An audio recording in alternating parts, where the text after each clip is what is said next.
Hey guys, this is Frostbite from Steezy Nation. This is my second gameplay showing you how to get the sword and upgrade it in Black Ops 3 Shadows of Evil. Now most players actually find this hard to do. Actually, it's more time consuming than difficult. No worries, I'm here to help you. So as soon as you start and you have enough money, you want to head down to the train station. I tend to start at the Canal Street station because I just find it easier, but it's completely optional. So you want to set the destination to Waterfront District if you're starting at Canal Street, and you want to activate the train, costing 500.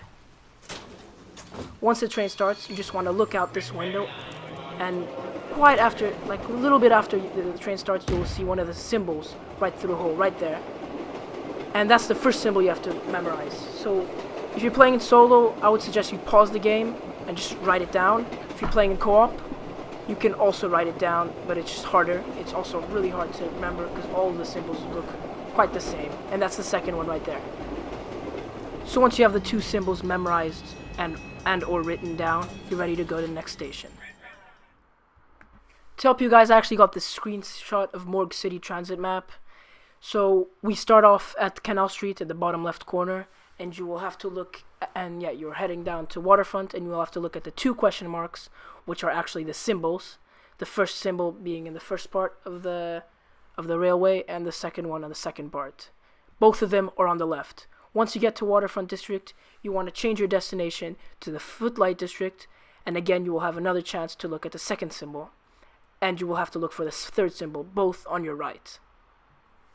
Basically that's it for the first step.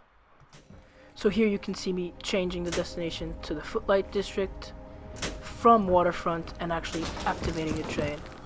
Now I'll be looking at the right side instead of the left side to look for the final symbol. That's the one we already had. And then the second one should be close to the end, close to Footlight District. Again, you should have these written down because it will take a little bit of time until you get to the next step and you actually need the symbols. So unless you have a really good memory, it's going to be a little bit difficult to memorize the symbols. Again, that was the third and final symbol, which I did write down.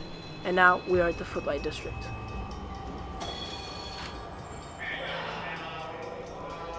Now the next step is more difficult.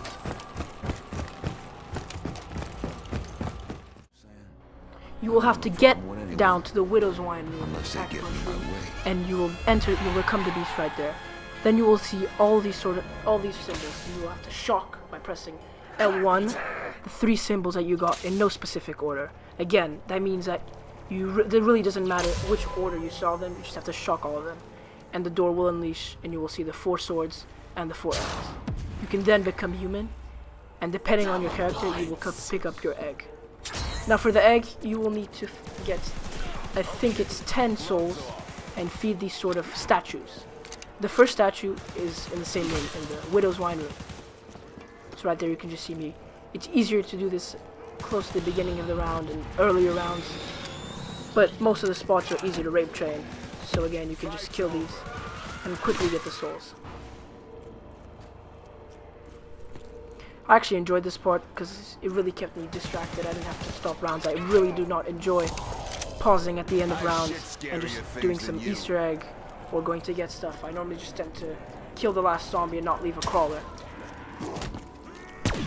Also, you should have a pack-a-punched weapon, as these steps tend to be difficult, especially when the Margwa starts spawning in.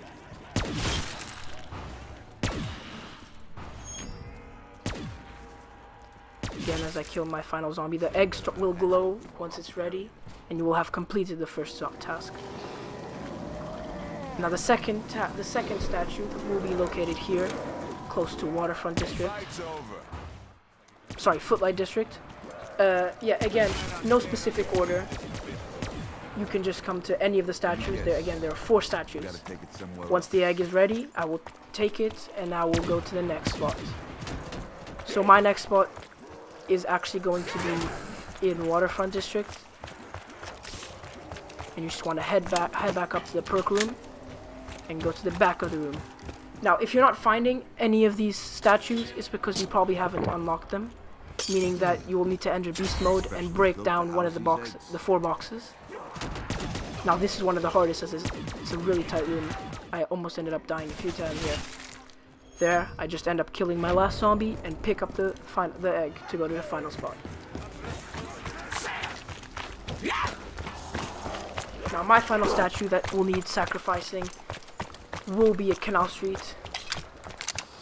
You just want to head it down. Again, I tend to go earlier rounds before round 20 because this is quite difficult to do, and most people might not be able to do this.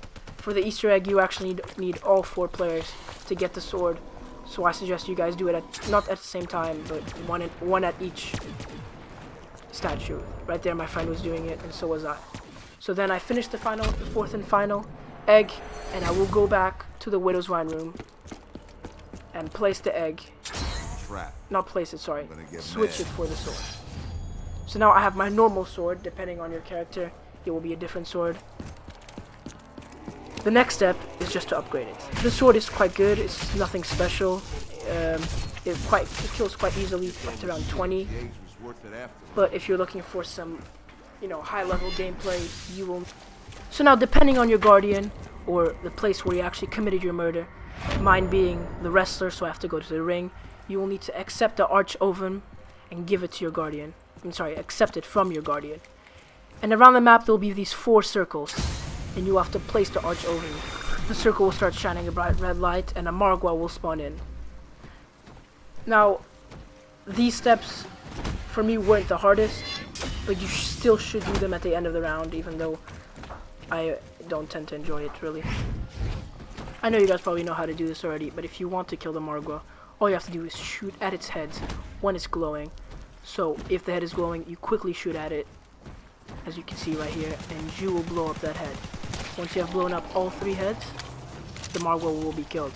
Again, each time you blow up a head, one of the flying little pieces of shit will just come out at you. It's really annoying because it tends to blind you, not blind you, but affect your sight. Again, there is a second head, and soon will be the 3rd head. This first ring only spawns 1 Margwa, but the 2nd, 3rd, and 4th ring spawn 2 to 3 Margwas, which makes it a lot harder. Here you can have the 2nd ring, which is at the footlight. No specific order. I don't know for what reason I just did this way. Now this sniper pack-a punch is really good. The Bahamut. It's really good for getting at those headshots on the Margwas and quickly killing them off. As you see, 2 spawned for me, and I had a friend help me out, even though I didn't really need it. And once you kill the 2 Margwas, you can just go to the next map. Here's the first Margwa being killed, and the 2nd one. Now, for me, the 3rd one was here down at the Canal Street station, and only 2 Margwas spawned for me again. And these Margwas, I actually had to kill them during a round, which made it a lot difficult, a lot harder. That's my horrible English.